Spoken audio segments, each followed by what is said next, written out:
want value for money, you know, in this house, because this is by far the biggest investment we will likely ever make, and it's a lot of money for us. So we want the money that we spend to work hard, and to not be spent on things that aren't going to bring a lot of value. So finding an architect that really cares about that, I think will be really important for us.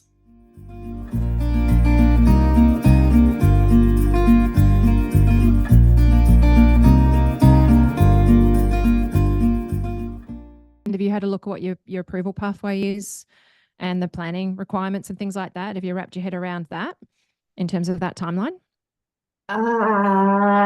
Probably not to the extent where we should have.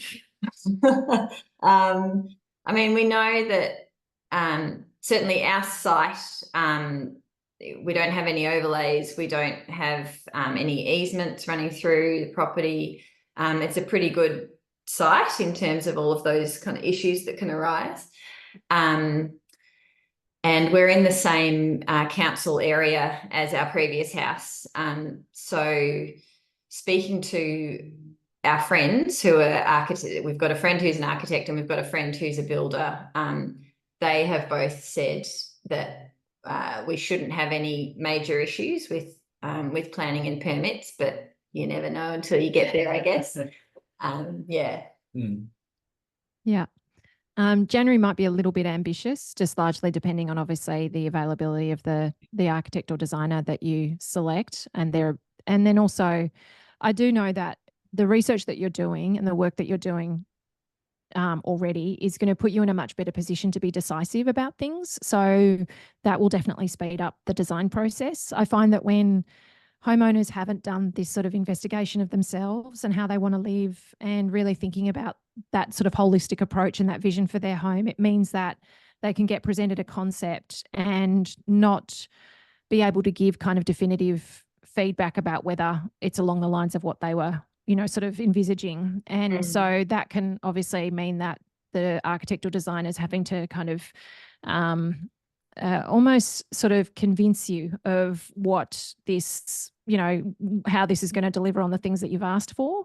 But I think because you're doing so much preparation, my experience is that it'll put you in a much better position to be able to, you know when you see it that you're getting what you're wanting to get, or if you're not seeing it, how to communicate better to keep driving that outcome. And I see too that when you do this work of preparing for your project, you actually build a lot of self-trust in your ability to do this project. And so that then enables you to trust those that you bring on board a lot more easily. So one of the challenges that most homeowners have is because they're entering into this process without having done the education, and it's their first time, and it's a situation that they've never navigated before. There's an underlying sense of not knowing what to trust. And so that means that the person that they're working with could be doing a really great job, but because they haven't trusted that they've made the right choice, they don't trust that they have enough information, they don't trust that they know what's going on, they don't know how to trust the relationship, the process, and those kinds of things. And so because you've got these tools and you've upskilled yourself in this way, and you've got this mindset of, look, we know that there's certain things that we have to do and get ready for and those kinds of things, it puts you in a much better position to build a trusting relationship with your team members far faster, to see the red flags, and to be able then to drive a much better working relationship. So whilst you'll probably be faster than most, you still, like, that's only 10 months away. You'll lose 6 weeks at Christmas. You know, all of these kinds of things mean that you probably are looking, I would think, more towards the middle of next year. Yeah. So and you know that I tell you like it is. So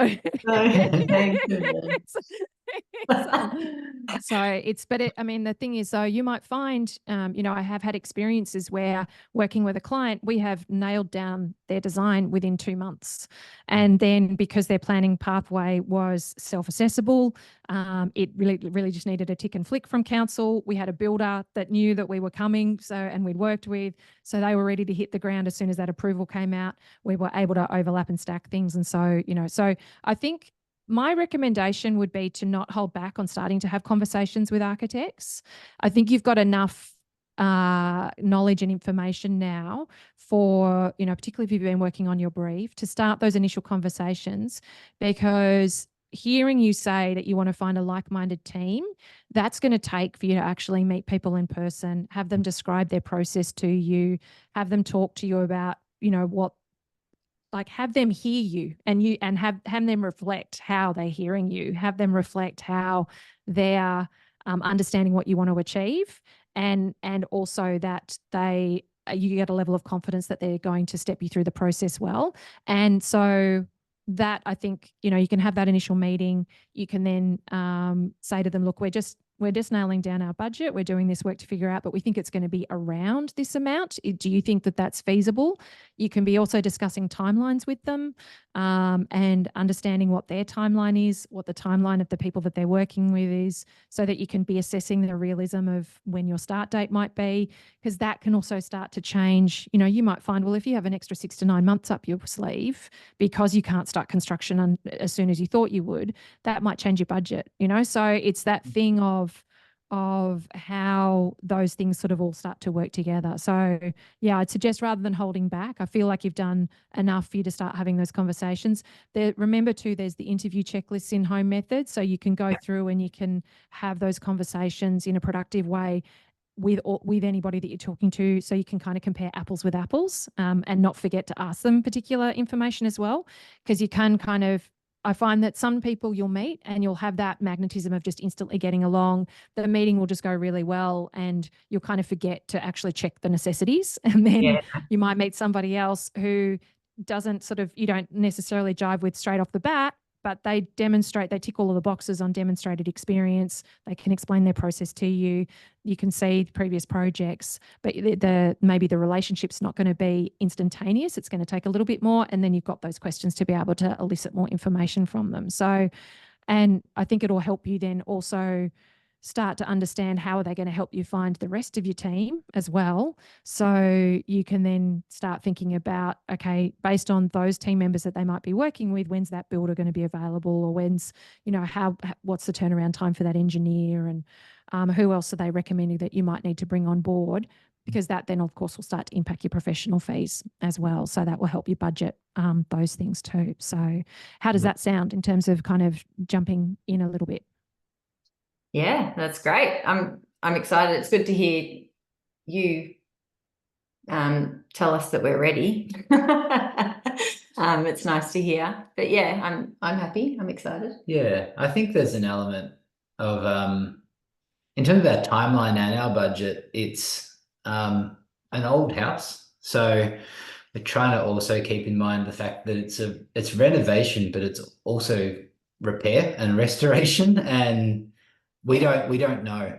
We're quite certain that once we start looking at our plumbing, it won't be great, and our electricals will need replacing, and we know areas of our weatherboards that are rotting, and when you start picking at that, how big's that? So yeah, part of it is that part of the confidence of being prepared is that sort of shock resilience too, to be able to say, well, you have to go in eyes wide open that there are going to be some weird and wonderful surprises in this house. And that's okay. That needs to just be part of the budget instead of plus, because if we push ourselves, there might not be a plus. So we just have to try and think holistically. But no, I agree. I think I'm probably one who will hesitate at the starting line, but we probably just need to dive in now and start having some of those conversations to there's not much more I think we can kind of talk about it ourselves. Because I don't know if this is the way you envisaged people using Home Method, but we've actually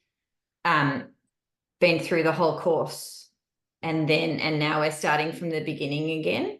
And we did that, I think, just to understand we wanted to understand the process in full before we started at the beginning again, just to build our Miro board and understand fully where the crunch point of decision making and brief building and all of those elements that you need throughout the process. We wanted to just clearly understand where they fit. So I'm not sure if you envisaged when you build home I love method. it that you've done that. Like, this is a thing. I think people do it lots of different ways. I've had some people that they will do that. They will literally, work their whole way through, and then they'll come back and revisit it as they're starting to then step themselves through, and they'll kind of get that whole picture and then start doing the work in bite-sized chunks. Yeah. Other people kind of watch the module, and then they start making decisions based on that. And then as those decisions are unfolding, they start then getting ahead on the next module. And I think everything in between. So it's really that whole thing. Everybody learns in a different way. And I'm probably going to botch this, but there's something called I think it's called the Dunning-Kruger effect, where those who don't know much about a topic actually overestimate their level of knowledge in a topic, whereas those that start to know a lot underestimate how much knowledge they have in a topic. And so the fact that you've been through the entire program and then you're now coming back to the beginning to start doing it, like, I don't underestimate how much you know about building and renovating if you've watched all of Home Method, So, here's the thing. So I think that, for me, the biggest markers that you're ready to speak to an architect or designer is that you've got clarity around that vision of what you want to create. You've got a rough understanding of what your expected timeline is. So you've got something for them to kind of bounce back against to say, hey, look, let's adjust your expectations. And you've also done that investigation to create that vision, so you haven't just kind of picked that out of the sky. You've actually done that kind of research that you guys have done in terms of, this is how we really want to live, and we've really thought about this, and this has come from our, a lot of research and us learning more about ourselves, and also testing out how this house works for us and doesn't work for us. And then, getting some firmness around what you want to spend. And so what that will give anybody that you're speaking to is a really good opportunity to help you understand where is that not realistic and where is it realistic. So that can help you adjust those expectations. And, we talk about the fact that the sooner you get to adjust your expectations to meet reality, the better off you'll be. So the pack process, I think, would be definitely helpful for you to investigate. And so if it's not the sort of a formal pack process, at least getting a builder to help you understand what could be the red herrings in your existing house. Because as you stated, they can be a bit of a Pandora's box when you start to pull them apart. The more investigation and due diligence you can do before you sort of dive into the design process, and then obviously moving through the design phase, you can learn things about the house where you might find that, I've been in projects where we have discovered that a part of a house wasn't as stable as we thought it was. And here we were doing all of this design work to try and preserve it because we thought it was going to be cheaper to keep everything intact. But in that inspection prior to kind of construction, we've discovered actually it needs to be rebuilt in order to it to work. So it's like, well, if it needs to be rebuilt, we might as rebuild it the way that we want. Yeah. So, and that then has freed up some design opportunities. So things like the plumbing, electrical, in the roof space, obviously making investigations about how much do you want to work on the thermal performance of the existing house, like what's that going to cost you, and what's the value proposition of that for you. Weighing that up for yourselves is going to be important, because you might make a determination of, look, we're going to do what we can in terms of creating better air tightness. We're going to insulate the ceilings. We're going to invest in decent, blinds and those kinds of things so that we can get some thermal performance, particularly of an evening when things start to cool down in winter. But then what we're actually going to invest in is the extension, or creating these additional living spaces where we're going to probably spend 40% of our time in the home. That's going to be where we invest our money to create the thermally, like rock star of this house. And then we're going to have a thermal break between the two. We're going to be able to shut down a door so that we know that where we're spending most of our time. And then when we're going to bed at night, we'll just look at how we can efficiently warm up those spaces of an evening in winter, or cool them down of a summer evening, so that, we're really thinking about the use patterns in this home in terms of where we're investing the dollars. Because I've seen people sink a lot of cash into improving the performance of an existing home because they were really passionate about it, and other people just get torn with, I don't know where to stop spending on this thing, So really weighing that up can be super important for yourself, and you won't know how to kind of assess that until you start to pull it apart. So did you have a listen to the podcast interview with Melanie Lupus about the residential efficiency scorecard process? I think I did. It was a while ago though, But Yeah. Because that might be worthwhile. You're having a look for your existing house. So that's where you can get an accredited consultant to come in, and they can look around at the existing house and they basically do like an energy rating of your existing home as it currently is. And they can help you target areas that you might need to improve. So I would actually just, whilst you're sort of reaching out to potential architects and designers and even builders and things like that, like if you've got builders that you love, you know, and that you've been following, obviously you can always chat to them first and ask them who's the architect that they think with this project would be a good fit for. And if they're doing the pack process, they generally then will bring those two parties, like those two parties will come together for your initial meeting, you know, and have that conversation from the start. So really tapping into the networks of those networks can be really worthwhile.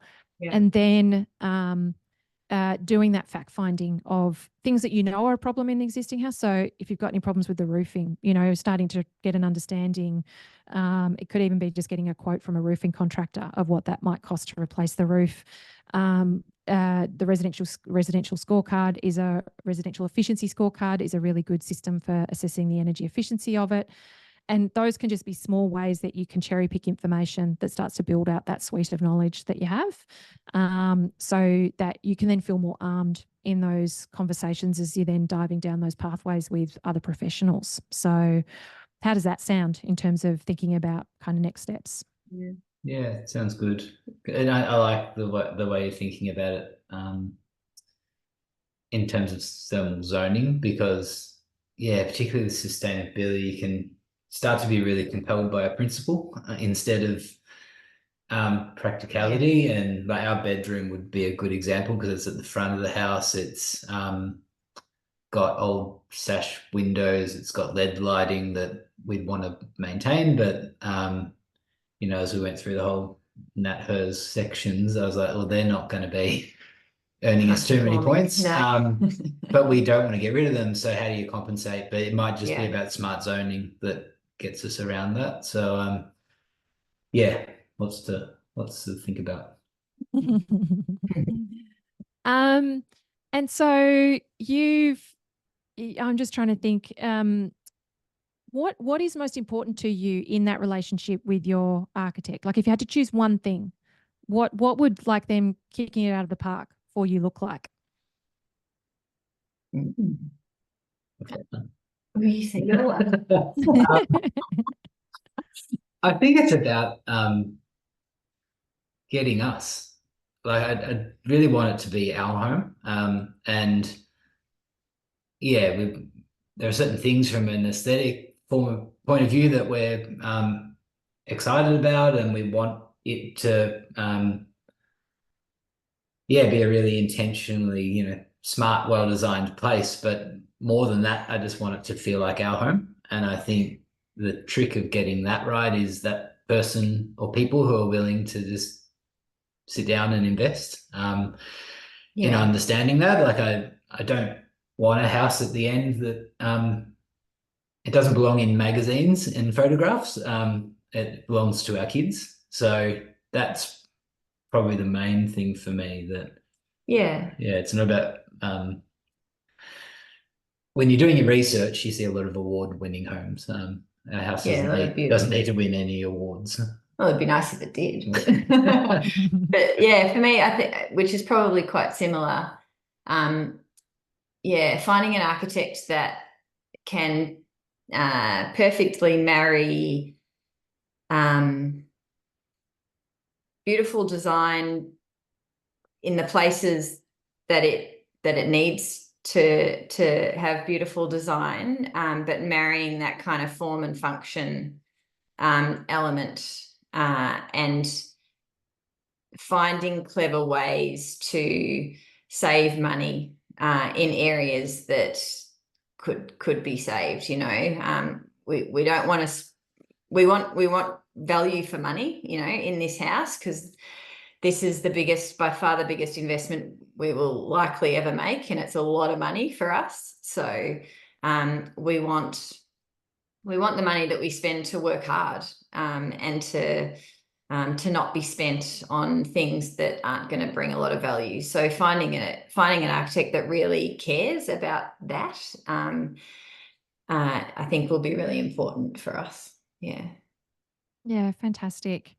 And I think to get really clear on that is really helpful for you in your conversations with them, because you'll start to then hear how they talk to, how they support you, and how they align with you in making those choices. It's really tricky. The architectural industry is very much geared to rewarding those who have award-winning work. You know, so it's how, and I mean, it's always difficult because your business card becomes your finished buildings. You know, it is where people go to look to see the evidence of what you do. Yeah. But more and more, I'm finding there are more and more architects who really do just want to create fantastic functional homes. They see that that design isn't penetrating enough of our housing, you know, and we invest in design in all of these other buildings that we occupy on a daily basis, but the houses that we live in every day are not getting the same input and expertise in them. So there are more and more designers and architects who are really passionate about helping homeowners get that bang for buck, really ensure that they're setting themselves up for a functional home that adapts over their lives in it. And also it's really exciting to see a lot more sort of prioritizing that energy efficiency and sustainability as well. So, and I think it's going to be really critical for you to have that builder involved, because the architect's obviously not going to know all of the time how to maximize the value of things. So to have that builder who understands how to streamline the efficiency of construction in the way that they work will be super helpful for you in terms of really having some confidence about the right decisions are being made about how this house is going to get put together, how the extension might be added on, what you might be doing to the roof. One of the challenges with a hip and gable roof and extending a home is how do you navigate water on it so that you don't end up with big box gutters in the middle of your house, so an internal gutter. And on the flip side is that you're not pulling apart the entire old roof in order to kind of reshape it across an extended building. And so have you thought about how you want the designer or architect to present their ideas to you? Like, are you somebody who can look at a floor plan and see it in 3 dimensions, or are you going to need somebody who will be able to present you with 3D models and be able to show you sort of interior views and things like that of your home as the design is developing? I don't think we would need 3D models. No. I mean, I think we can look at a plan pretty clearly and kind of visualize what it would look like. It'd be handy to have would you call them renders? Kind of. Yeah, like, or even just if the designer works, the architect works in SketchUp or Revit or ArchiCAD or one of those 3D modeling tools, it can be really handy because you can then sort of be seeing it through that design concept phase, how those forms might be working. You can also see how spaces might be getting added on and what that might mean to the roof of your existing house.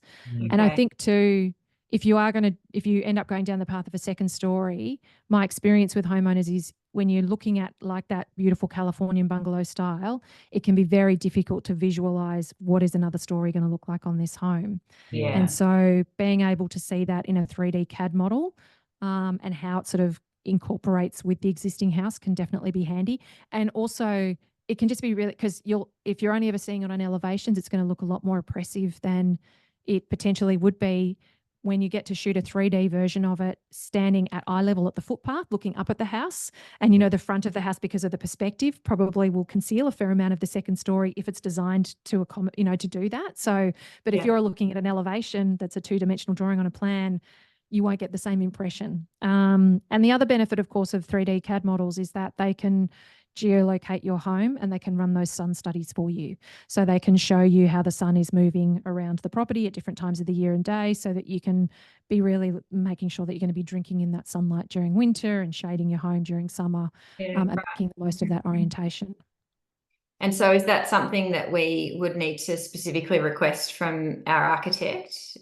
Yeah. So if you when you're chatting to them, if you have, and I think it's in that, I'm pretty sure it's in that interview checklist of talking through with them, how do they present their ideas to you? When do they move from sort of sketching on, you know, some architects start sketching in the computer straight away. They won't present you with, you know, yellow trace and things like that. Others will start with yellow trace and then they'll move into the computer. So really just getting them to talk through with you how do they take you through the design process? How many options are they going to present you? You know, what's their expectations? And I think it's that thing of it's the opportunity to, rather than you, like, there's a line between, and it's almost at the risk of calling it a game. What I love is that your conversations with your potential architects are an opportunity for you to see what are they doing to hear where you're at and to meet you where your needs are at. What are they doing to demonstrate that they're going to be able to support and guide you? And they see that educating you is part of their responsibility in working with you. And where are you having to ask them for information that they probably should be divulging as part of sharing with you how they work? So really, you know, whilst you're asking them these questions, you also want to assess, you're not only just assessing how are they answering them, but you're also assessing, like, how are they answering them? You know, like how are they showing up in terms of what their partnership will be with you? Because if you feel like you're having to elicit a lot of information from somebody about how they work, like, it's fair enough. I see a lot of architects and designers arrive at a client's house and the potential client is just mining them for information about what are they going to do to the home and just trying to get a whole heap of free design ideas. Yeah. That I completely respect, that a designer or architect shouldn't have to do that unless that's a paid consult. But in a conversation that they're having with you to determine whether you're going to be a good fit working together for this project, I feel it's really their responsibility to explain to you what is the process of working with me, what does it look like, and if they don't have something that they can actually send you to say, look, this is or they don't have something on their website. You know, there's a lot of architects now that actually step it out on their website and say, this is what we do and how we do it. Others will send you like a pack to say, this is what it looks like to work with us. Others might have an agenda in that initial conversation to take you through it.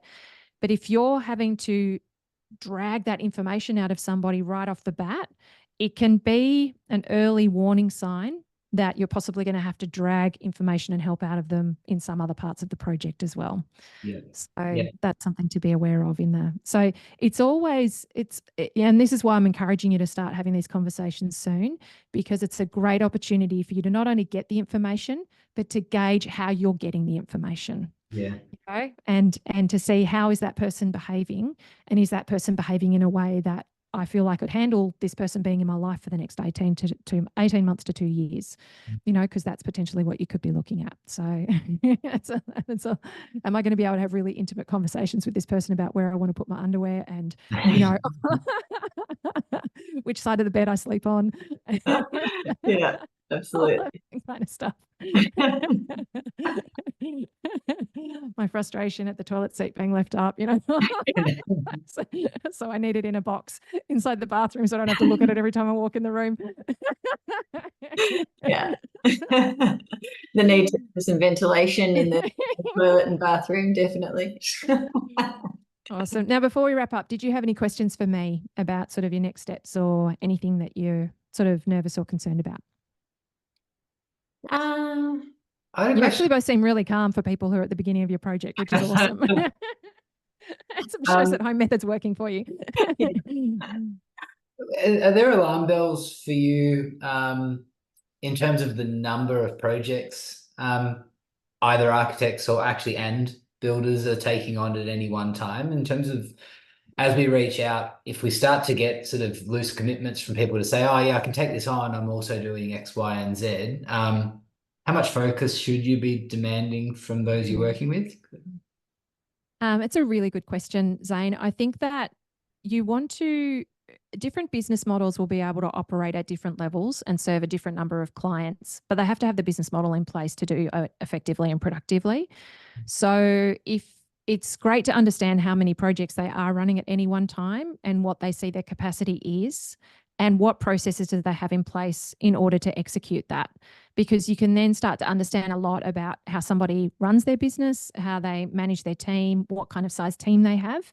And that can start to tell you the person that you're meeting straight off the bat could or could not be the person that you end up working with in your project. So if you reach out to an architect who has a team, you might find that they are the ones that work with you in that initial concept phase, and then they introduce another team member who might be a more junior staff member, and then as time goes on, that's the person that you end up working with, and that senior person that was at the beginning isn't just has oversight over your project but isn't your point of contact. And so finding that out at the beginning of your project, you can then make a call. Is that how I want to work? Or do I want this to have the same relationship with the same person the entire way through? Or if I'm going to be working with another team member, can I actually possibly meet that team member? Because I need to know that I'm going to be able to communicate with them as well. So I would not be so concerned about the number. You, of course, want them focusing on your project, and you want them to have the systems and processes and capacity to be able to focus on your project. So people who run good operations, they can tell you roughly what timelines are. Now, at the moment, we've got challenges in the industry where some people are making calls. They're sort of working the whole way through their design process, and then they're making calls that they don't want to proceed with construction. So you can imagine for a builder, who's been working perhaps through the pack process, that they might then have a hole that they didn't anticipate. So I think if you have somebody who, things can juggle and shift and change, so just be aware of that. But any designer or architect should be giving you a schedule at the beginning of working with them of roughly what the timeline is. When are they going to, how long is it going to take roughly to work through the concept, through the next phase, through the next phase, through the next phase? So because you're busy people, as you said, right up front. So you need to know, like, when am I roughly going to have to dedicate time to be able to sit for a weekend together, send the kids to somebody else's house so we can actually dive into these floor plans and give this architect proper feedback so we can move on to the next phase. And so it's realistic, a realistic expectation for you to have that of your team, that they explain to you, so that you're not just having something land in your inbox on a Tuesday night and saying, look, you need to get back to us by Friday, otherwise we won't be able to look at this for another month. You don't, and I think it's that whole conversation about what is your process, how will you support us, and asking them how many projects they run is a really good question, but then how do they run that many projects? And I think you'll find then, you will find you'll start to learn a lot about their business just through that organic conversation. And that will tell you whether you've got something to worry about or not in terms of how they're talking about how they're coordinating that. So if they sound like they're not doing a great job and it's all a bit chaotic, then, it's a good sign that they won't be able to focus on your project in the way you would probably like them to. So, and I think immediately just being very frank about the fact that you'd really like to break ground in January next year is going to be a great initial conversation starter of, look, how realistic are our timelines? How does that work in with what your load is? Because a lot of, there are a lot of good architects out there who still have waiting lists of kind of 6 months. So, so it's going to be valuable for you in terms of aligning that timeline with what's possible. So, Great. Yeah. Was there anything else before we wrapped up? I don't think so. No? I'll throw one more in. Go on. Go for it, Zane. In kind of back to that thread of engaging respectfully, if we're literally in 50-50 kind of two minds about stay one level, go two level, do you think that's something that can normally be overcome just in the way that you work with your team to build the brief? Or is it unreasonable to be saying, can we see what that would look like in two plans? Or is that overwork that's unnecessary? No, if you're weighing up those options, I know that lots of Home Method members kind of have this question. There's a video in the first module about running feasibility studies. And so this is what you really, I think would be a great thing for you to do at the start of your project, is to work with your architect to explore both options at a conceptual level. And so what I mean by conceptual level is literally like a scaled sketch plan of, this is what everything could look like in a 2-story, and then this is what everything could look like in a single story, and then get some builder cost feedback about what that might involve, because it's really difficult for you to assess what you really want until you have a price tag against it. The minute that you have a price tag, you will realize what your priorities are. So it will help you, and seeing that floor plan you know, and it won't necessarily be, oh, we'll just choose the cheaper option. You'll probably, you know, you'll get that costing feedback and you can look at it and go, well, one of those might take longer in construction than the other. One of them might cost more, but it actually gets us more value in the house, or it gets us better livability in the house, or it maintains the garden, or this one is going to help us, you know, oh, that living kitchen dining arrangement is so much nicer. And, you know, because we're not working within the footprint of the existing house. So there's, you know, and I've found that what unfortunately a lot of people do is that they just sort of talk about it generically, and they get somebody over and say, look, if we were going to do it, this is probably what we would do. And if we were going to go up, this is probably what we would do. And then they'll get a stab based on kind of that person making a bunch of assumptions about what that might look like. And then they'll go, okay, well, no, that's going to be way too expensive. We'll just go with the other option, but they haven't properly explored it. And so, yeah, I think that you'll find that there are architects who naturally have this kind of pre-designed process where they sort of test ideas against each other. I know that when I worked one-to-one with clients, even that initial concept design, they would tell me what they wanted and what they were sort of envisaging. But if I could see that there was another way of packaging up those things that might be cheaper to build, faster to build, or work better for the site, work better for the home, I would draw those other options. And so they could see what they had been asking for but hadn't kind of expected to see. Yeah. And so, you know, inevitably that would then help them go, okay, actually, no, I hadn't thought of that. Because like, that's the thing, you're not a designer or architect. You're not expected to be able to think about these things. That's why you're hiring a professional to do it. So you really want to brief them in a way that says, look, can we set up a process that enables us to explore these options, get some costing information back so that we can make a confident choice about which pathway we want to go down. Yeah, great. Awesome. Great. Thanks. Thank you. Awesome. I'm really excited. Well, I look forward to seeing your progress in the Facebook group and hearing more about it. And of course, look forward to checking back in with you soon on another conversation about this. I can't thank you enough for joining me here and being so candid about your experience and what you're navigating at the moment. I know this conversation is going to be super helpful for so many people. So I really appreciate your time and generosity. Louise and Zane, has been really lovely. Thank you. Thank you, Amelia.